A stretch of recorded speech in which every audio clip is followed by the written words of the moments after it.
Welcome to the business podcast of the American Chamber of Commerce in Australia. AmCham business podcasts are hosted by Dr. Duff Watkins. Duff is a director of Exec Search International, an author, and is also on the AmCham Council of Governors. AmCham, bringing business to you. Hello and welcome to the business podcast of the American Chamber of Commerce in Australia. AmCham, bringing business to you. Today we discuss sales, the thing that makes business go around all around the world. My name is Duff Watkins. I'm your host today. And our guest today is Mike Schoettler, Managing Director of SalesSense, a company which will help you improve your negotiation and sales techniques to build profitable relationships. Welcome, Mike. Well, good day, Duff. Mike, I know that you, like me, have been in Australia for forever, for 20, 30 years. And I know that you are educated in the U.S., and I know that you got your MBA at the number, most people don't know this, the number one ranked university in America for international management. That's Thunderbird University, not Harvard, not Stanford, not Yale, Thunderbird University. And despite all that formal education, you said to me one of your most formative moments of education was when your sales manager said to you as a young sales buck, "You're on commission only." So tell me about that. Well, in my introduction, I often say that taught me the power of focus, but the reality is it really taught me the power of fear, Duff. Because at that point you say, well, now if I'm only going to be measured by my results, what are the other things that I actually put into the day that I probably shouldn't? And that is the power of focus. When you realize if paid straight on commission, you're paid straight on results, nobody's rewarding you again for these other things that you think are important, well, it does really bring that focus back down to what makes a difference. So you eliminated the extracurricular activities that you thought were important, but soon realized maybe were not essential. Well, as a young fella, I thought it was nice that I got in early and made the coffee for everybody and refilled the copier. But I'm sure you were popular. Well, I was. But in that sense, you go, well, it doesn't really matter about that. You're really much better off doing other things. Well, okay, you've been in sales. I know that you work with clients in the U.S. and Australia, big companies, big name companies. You've been in sales 25 plus years, both as a sales guy and on a national level as a sales manager. Now you consult the companies, helping them build profitable relationships.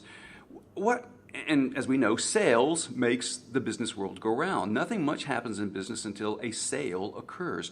So, based on your perspective, on your experience, what's the single biggest problem that most salespeople have today? You know, it's the kind of thing that people wouldn't guess. You get a list of people off the street to say, what's the biggest problem? Yeah. And for the most part, they wouldn't think. But the biggest problem is that most salespeople think when they finally get an appointment to go in to see somebody, that the whole purpose of the appointment is to make a presentation. And they're all keen and excited to tell people about their product. Mm-hmm. Unfortunately, that's not the real reason to get in for that first appointment. That first appointment is about identifying a problem that the client has that you can actually solve. Mm-hmm. Now, the danger for many is when they walk through the door, the first thing the client says is, "So what have you got?" Which is a bit of an invitation to just go straight into your spiel, and they do. They get in and they start talking about it. And it's the old days with features and benefits and all of the stuff that's going in there, which by definition means it's generic. So wait a minute, you're saying I'm a sales guy. I go in to meet a client, and you're saying it's not all about me. No. Well, Duff, you could be the one exception. It might be all about you. But I'm betting that when you get in and you start talking about them, if in fact you spent that first appointment talking about you, it would be a wasted appointment. Uh-huh.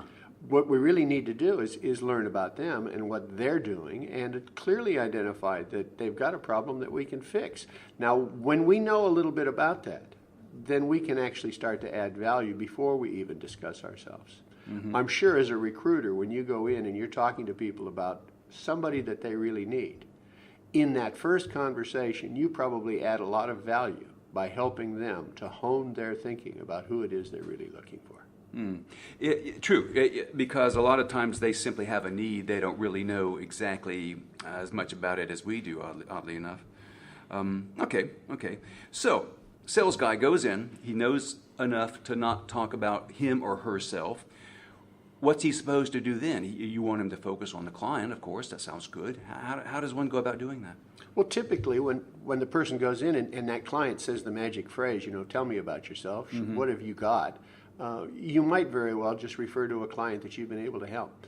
You might talk about something else you've done for someone and highlight how that was really important for them.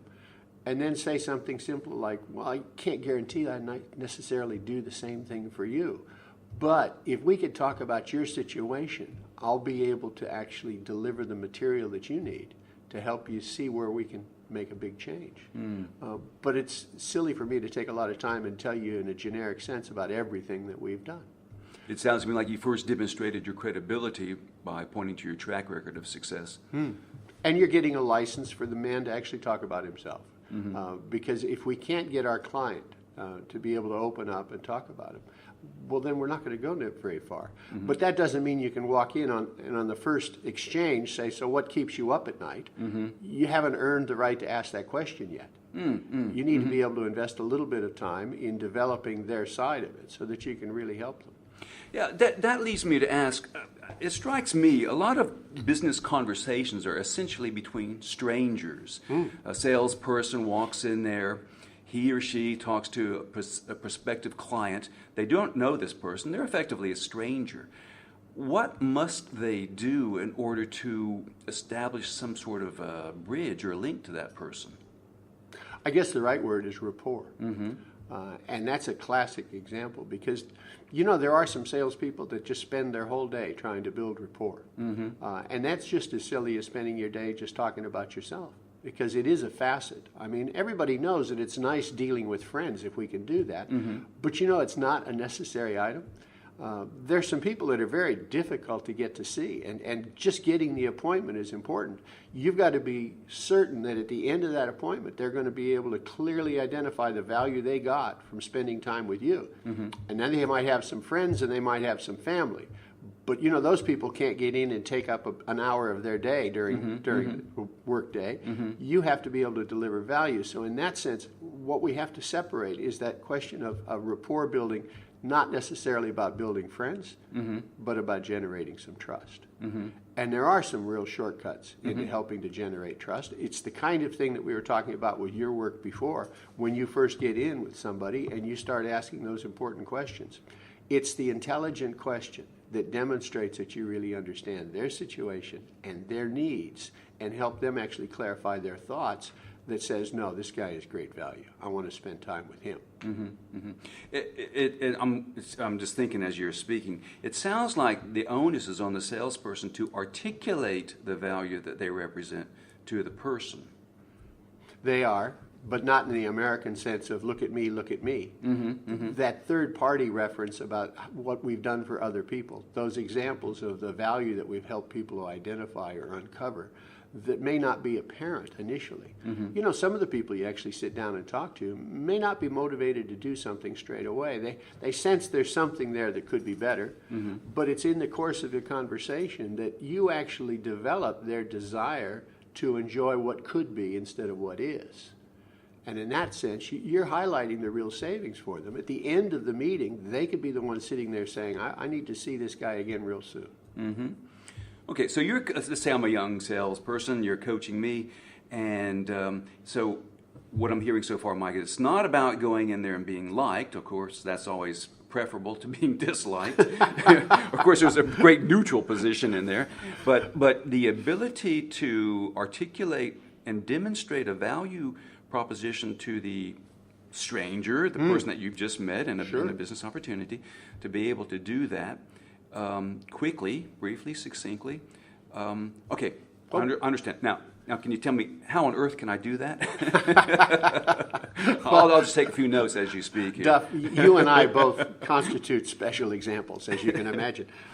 But I'm not saying that we're closing the door to friendship. A lot of friendships start from trust. They don't necessarily just have that chemistry that people instantly like each other when they meet. That happens. But the reality is we're able to demonstrate the kinds of things that say, this guy knows what he's talking about. He's in a position to be able to help me. He's trustworthy. I'm going to work with him. And you end up building lifelong friends still from it. It just wasn't the initial focus. It's not that we've set out to build friends. It's not friendship that's the goal. It's that level of trust that lets us then demonstrate what we can really do in business. A lot of times it's the first assignment that was difficult to get. And then after that, the repeat work comes along because you're a known commodity. You deliver value. There is no question. There is no risk. You keep mentioning trust. What's that got to do with sales? Well, fortunately, most salespeople wouldn't ask that because it is the core. It's very hard to deal with people we don't trust. If we were to go to the other extreme and say, we like people who like us and they like us and we're going to deal with each other, you probably have some people that you like and you enjoy spending time with them and you wouldn't hesitate to have a beer or a meal or even a weekend. And you go, but you'd never deal with them. You just know that they're not going to deliver. It's not going to happen. And you go, they're lovely people to have around, but they're not going to be in the business. I joke about that, but what has struck me many times over many years is how trust essentially is the lubricant of business because I don't know what it's like for you, but I suppose a client calls you in, they call me in, they give us a project, we walk away, they have no idea of what we do then. It's almost like when you go to a restaurant and you give your credit card and they take it, then they go to the back and swipe it or do whatever they do to it, and you don't actually see that a lot of times. So there's trust inbuilt in the process, which I suppose is why you're emphasizing trust. Well, I think trust is the lubricant, like you said. Without that kind of trust, they don't get the predictability, and we have built into trust a certain respect for our capacities, our capabilities, our willingness to go the extra mile and produce something for us. And that's the part that says, no, I can actually take this problem off my desk and give it to you. Because a salesperson comes in, if they think it's just about features and benefits and dumping information onto the problem, then they leave the room and the customer still has all of the problem he had before, plus a lot more detail that he didn't know. And you go, you haven't solved anything, you haven't changed the situation. With a bit of trust, you can walk in and we can have a great discussion, and in the end, when the salesperson walks out, they take the problem with them. And the client is no longer burdened with that. Yes. Now you've made a real difference. But it wasn't because of your smile or a good joke or something. It was that level of trust, that professionalism that said, no, I can give this problem to the person and they will fix it. Okay, let me persevere. So how does one go about establishing trust rapidly in a business situation? I'm going to suggest the best shortcut are intelligent questions. Wait a minute. You had to complicate it. Intelligent questions. What about just regular questions? Well, you can have regular questions, but they're going to take a little bit longer. Intelligent questions are the ones that demonstrate that you have a real insight into not only their situation, but their industry, the problems that they're facing, that you've done this before with other people. And at that stage, they don't feel like they suddenly have to brief you into everything that they do. As much as clients will say, oh, our business is different, they respect that perspective that actually says, no, I've got some really good questions. When you've used intelligent questions to help them realize dimensions of the problem that they didn't realize or that they'd forgotten about, well, now suddenly, wait, here's somebody I can trust because I can have a lot of respect for him. So the usage of intelligent questions seems to be what separates let's say, the good salespeople from the other salespeople. Let's say it's the one who separates the people from the ones who just want to talk about themselves and their product with all of those great details that they're happy to load onto you versus the ones that actually clarify your problem. And then when they've honed in on that very directly, we can talk about what the actual solution is. Does that suggest that in order to ask intelligent questions, you might have to do a bit of homework, preparation, research? Well, both in their business, in your preparation, and maybe if you haven't had 20 years experience, you might in fact do some research into the generic industries, the situation, because you should be bringing a perspective that's bigger than just what's printed or has been recorded about that company. Okay, that makes perfect sense. Now, let me ask you about... In sales, you have a lot of opportunities, and not every salesperson makes a sale. Sometimes we have missed opportunities, which give grounds for reflection and how you could have done it better. What's your advice to salespeople about how to deal, how to cope with missed opportunities? That's one of the great conversations. You'll hear at sales meetings, people talk about leaving things on the table or just not doing what you could have or should have. And there's no shortage of items where we can come up short. It's just really not realize the full potential, and they all qualify as a missed opportunity. But there is one area that really stands out to all of the rest, and unfortunately it's still one that an awful lot of very successful salespeople or successful business people in all areas are missing. And that's the opportunity to actually let the client give you a referral about somebody else that you should be helping. Mm-hmm. Now, the biggest problem is, for some reason, a lot of people have in their mind that when we ask for a referral, that is someone else that we should or could be working with, that we're imposing on the client, that we're asking them to do something for us, that it's a withdrawal from goodwill. I'm spending money in the Goodwill Bank. Yeah, well, we've made a lot of deposits. We've tried to do things for them, and is it fair for me to ask them to do something for me? And what they're missing is that, in fact, psychology research has actually revealed that when you let somebody give you a referral, that is, endorse you and your service to someone else that they know, a friend or just someone, an industry acquaintance, they actually feel good about it. They feel like after you doing things for them over a period of time, that they're now in a position to do something for you, and on top of that, they're in a position to do something for the person they're sending you to. Now, if they're their friend, they certainly want to be able to do that, but even if it's just somebody that they've met, they feel like they're doing the right thing by sending you their way because they know you and trust you and respect you. So here we are, all too often, missed opportunity. We did business. We walked away without asking that last question. Who do you know that I should be talking to that I could help? Okay. And in your experience, does that in fact work? Absolutely. Absolutely. When you talk to people who are consistently doing it, they'll tell you that it's far and away the biggest producer for their business. In fact, some of the interesting people in the professions, when you say, what's your best source of business, will highlight that one. And then they'll admit that they don't even always ask for the referral. So without requesting it, it's still coming in. But of course, if you'd asked, you could have had a lot more. That's when you've got it humming, when you don't have to ask for the referrals.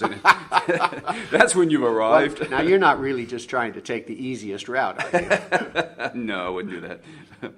Okay, so, and does the referral process, I want to say the boldness of asking for referrals, does that work across all industry sectors? I'm going to say everywhere. And it's because we're not traveling salespeople anymore, where we just go around and spew all of our details and pick up orders in a generic sort of sense.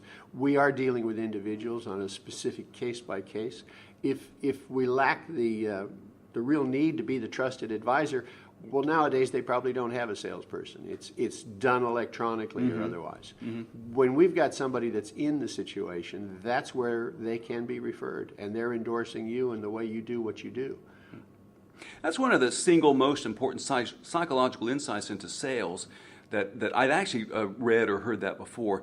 When you ask for a referral, you're in fact not spending your political capital. You are in fact adding or enhancing it. So one doesn't need to feel you're being excessively bold, which, by the way, seems to be the big problem with people asking for referrals. They're afraid. Yeah, well, we think that we're asking for something out of the norm, and you go, no, it's really a core to the relationship. It's a nice way of letting them do something for us and letting them do something for people they know. You know, it's true, because I'm certainly happy to refer people with whom I'm satisfied to other potential customers. I mean, I feel good about it, and I look to do that. When there's people who have actually earned our respect and our trust, we're keen to be able to refer them on to other people. It's a nice way of us building our relationships with the other people by sharing with them some of the resources that we know are so valuable. Have you seen any change in the way people sell?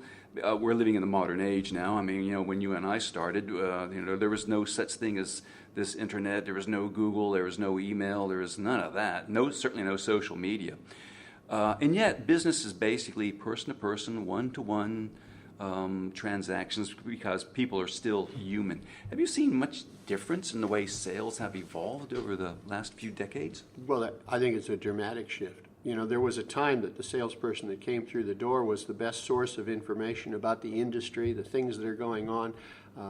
A good buyer would see salespeople all the time just to make sure that they knew what was going on because he was seen as the source of information. Mm-hmm. You go, nowadays, this representative is not a source of information. You just jump up and Dr. Google will tell you everything you've ever needed to know, and it's like, oh, there's far too much information.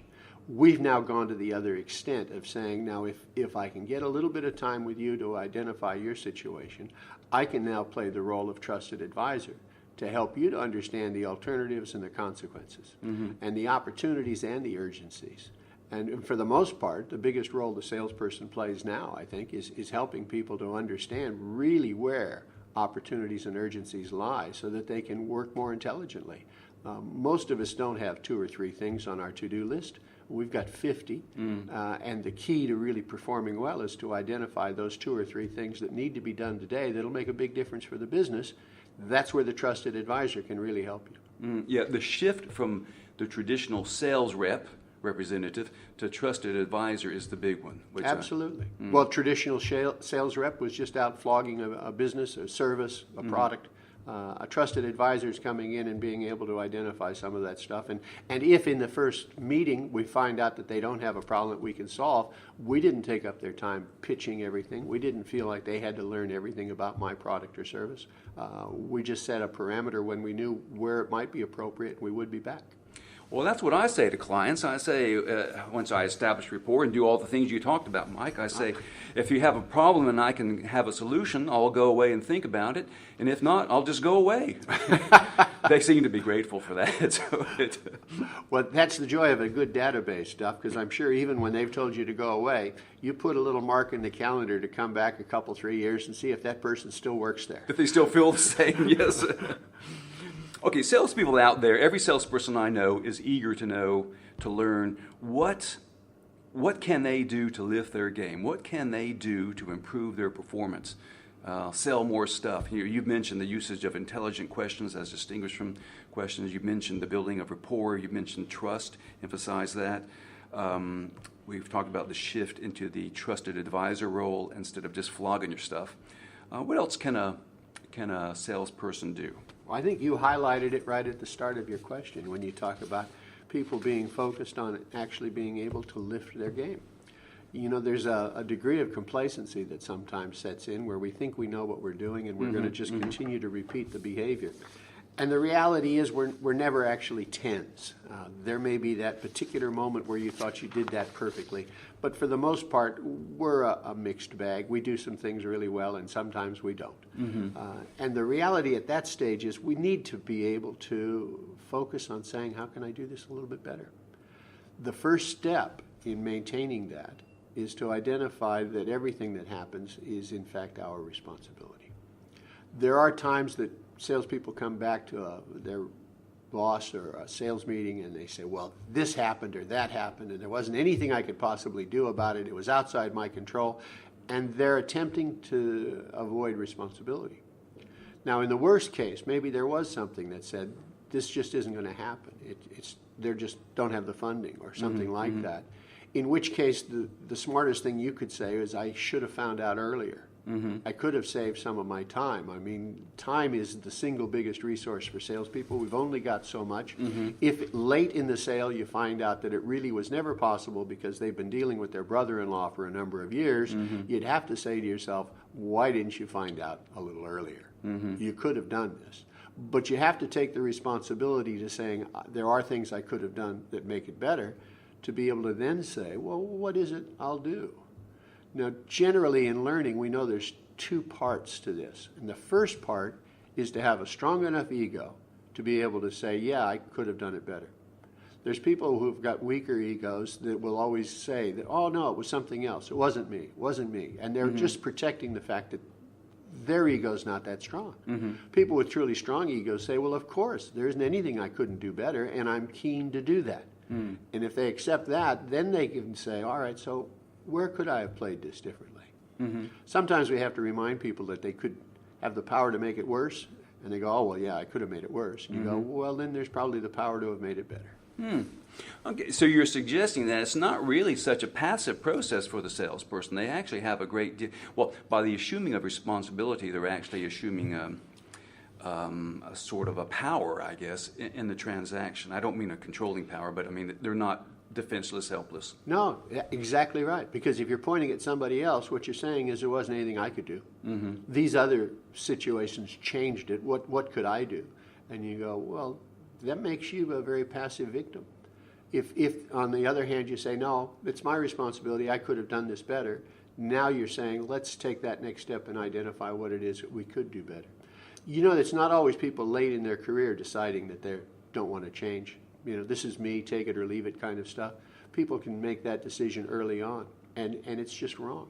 If you want to continue to evolve as the world changes, and it certainly is changing pretty quickly, you've got to have the flexibility to say, no, it's up to me. I can do this. You identify complacency as a problem, and boy, not only have I experienced that and documented it firsthand in myself and in my business, but it's true because business changes so rapidly, and I think you use the magic word, adaptability. Absolutely. I always say that's why human beings are on top of the food chain is because their adaptability. Yeah. Well, you know, the word complacency isn't just something that we point at other people, because even the best people have their moments. And there are times when we were just too acceptable, we should have done something else. There were times that we just accepted a situation and said, no, well, that's beyond me, I can't do anything, without being able to take it to the next step and say, what could I have done? The what could I have done means that the next time you face something like this, you're going to have a better performance and a better outcome. No, thank you, Mike. You've been listening to the Business Podcast of the American Chamber of Commerce in Australia. Our guest today has been Mike Schoettler, Managing Director of SalesSense, a company which helps you build profitable relationships through sales and negotiation training. AmCham, bringing business to you. You've been listening to the Business Podcast of the American Chamber of Commerce in Australia. This podcast is supported by Lenovo and VML. Lenovo is one of the world's leading personal technology companies producing innovative PCs and mobile internet devices. Lenovo, for those who do. VML is a full-service digital marketing agency that can take you where you want to go. Everything we are is in everything we do. This is